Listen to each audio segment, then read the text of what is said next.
Hello and welcome to my channel, The Flamenco Coach. I'm Belinda Retamal, your flamenco coach.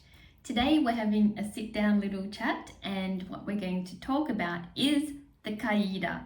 So I know this can be a struggle for many of us dancers. We're told to listen out for the caída so that we know when to come in with our remate or a llamada. But this can be tricky if we first of all don't know what the caída is, and also if we don't even know when to be listening out for it. The caída is simply the drop-in tone at the end of a sung line that the singer is singing. So it refers to the singing. It signifies a resolve in the letra. And as a dancer, we want to be able to resolve with our dancing at the same time as the singer. And that's how we know we're in communication with the singer, and it shows that we're understanding what's happening when we're improvising. And it's really our opportunity to interact with the singer in the moment and perform a remate, a llamada, or another similar type of movement to resolve with the cante. I will admit that before I had learned how a letra works, I used to think the caída could happen anywhere at any time. So when I was improvising for Por Fiesta, I would be listening out the entire time the singer is singing, thinking the caída could happen at any moment, and I really wanted to come in at the right time or to finish my steps at the right time.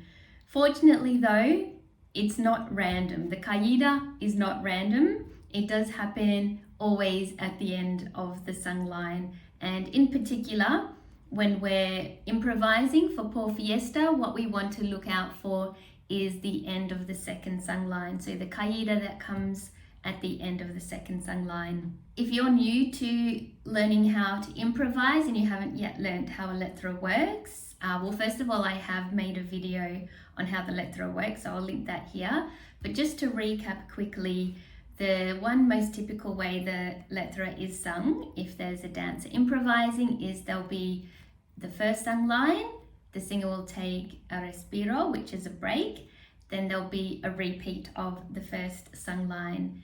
Then the singer will sing the second sung line, then he or she will repeat the second sung line if there's a dancer improvising. As I said, this is just a typical structure for the way of singing for improvising. There are different variations of how the letra can be sung, but when we're just starting out learning how the letra works, this is the one most common way you will find it sung to you when you're improvising. So this might make it sound easy because now we know when the caída is happening, but we do still need to listen out and know what is happening with the letra and what the variations might be, because we don't know if the singer wants to extend some of the phrasing or repeat words.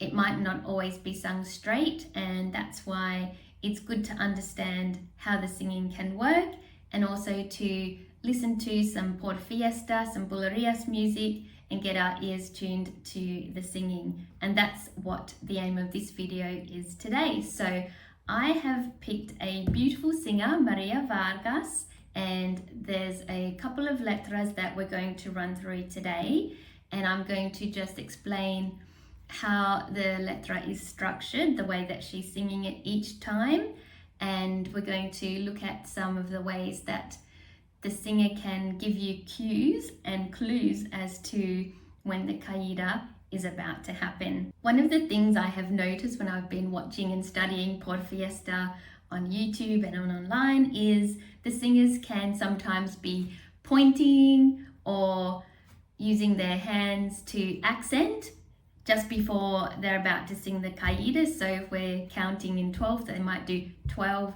2, 4, 6, 7, 8, 9, 10. So da da da da da da, up, up, up, up, up.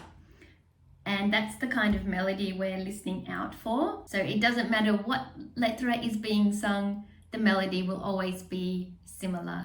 And that's what we're really trying to tune our ears to.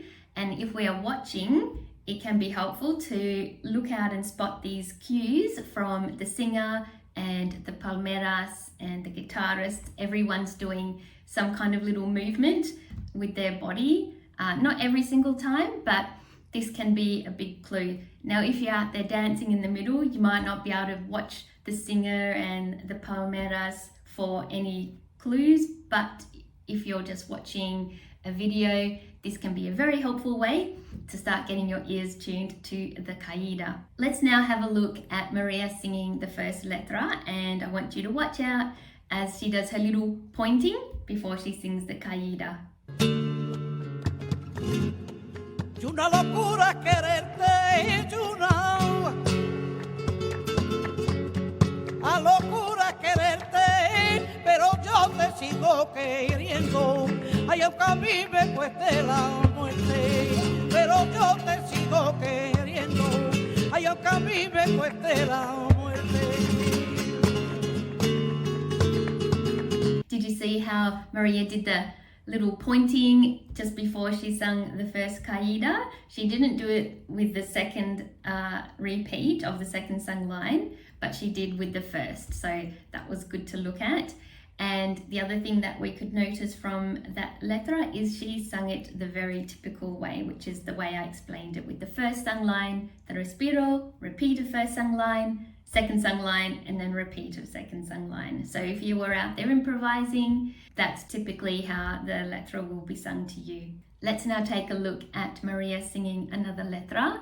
In this one, she's not singing it in the typical structure. What she is doing is singing the first sung line, then she's taking a respiro slightly longer. So this one will be a 2 compás respiro. Normally it's 1 compás. And then after the respiro, she will repeat the first sung line, and then she sings the second sung line, and she only sings it 1 time, so she's not repeating it for this one. So there is only 1 Caída to listen out for.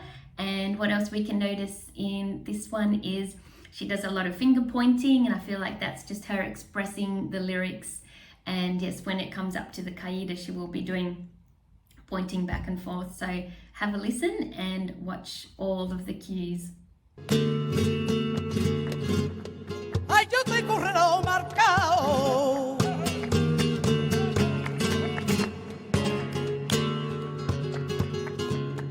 Ay, yo tengo un reloj marcado.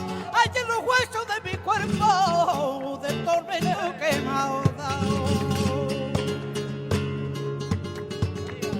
Let's now take a look at one more letra of Maria singing Por Fiesta style. And this one, she is singing the first sung line and it's extended a little bit. So she's not singing it straight, she's lengthening it. Then she takes a respiro and then she repeats the first sung line. After this, she sings the second sung line just the 1 time. There is no repeat, and she also extends this phrase as well. So have a listen, watch all of the pointing and the gestures, and in this one, have a listen to how the guitarist is playing as well, so you can have a listen to how the guitar starts to sound differently just before the Caída and with the Caída, because the guitarist also resolves with the same time as the singer with the Caída. And that one is referred to as the cambio. So when the guitarist is resolving, it's called cambio.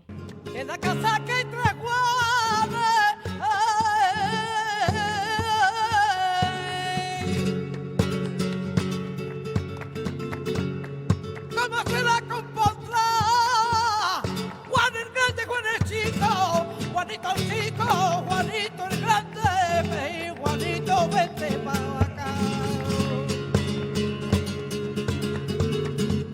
I hope you enjoyed Marías Vargas singing those letras, and I hope this training helped you to start tuning your ear to when the Caída is about to happen and when it is happening, because this is all very important for when we're improvising, so that we can be responding to the cante with our dancing. If you enjoyed this video and the training on the Caída, I have also created a masterclass called Catching the Caída, where I go in depth with 6 different letras. With each letra, you have the letra written out in Spanish and also the English translation. I give you the specific structure of how the letra is being sung, and also a video displaying the letra, the structure, and the Caída. So it's all typed out exactly when to be listening out for it and when it's happening, so that you have the visual cues and the audio cues as well. Knowing what to expect from the singer will help your ears get trained to the nuances of Bulerías Por Fiesta. You'll be able to pick out when there's a respiro, how long it goes for, when the singing is coming in, when the singing is about to resolve. And these are all very important foundational steps before you get out in the middle and start improvising. I'll put a link below in the description box if you'd like to have a look at the masterclass. And if you like this t-shirt that I'm wearing, flamenco, not just a hobby, it's a lifestyle. This is part of my merch. I'll also put a link down below, and you can find these t-shirts in my merch store with Spreadshop. Thank you for watching. If you have any questions on this video, on any of the topics related to the Caída or any other topics related to Bulerías Por Fiesta and improvising, just let me know in the comments. I'm happy to answer all your questions, and I'll see you in the next video.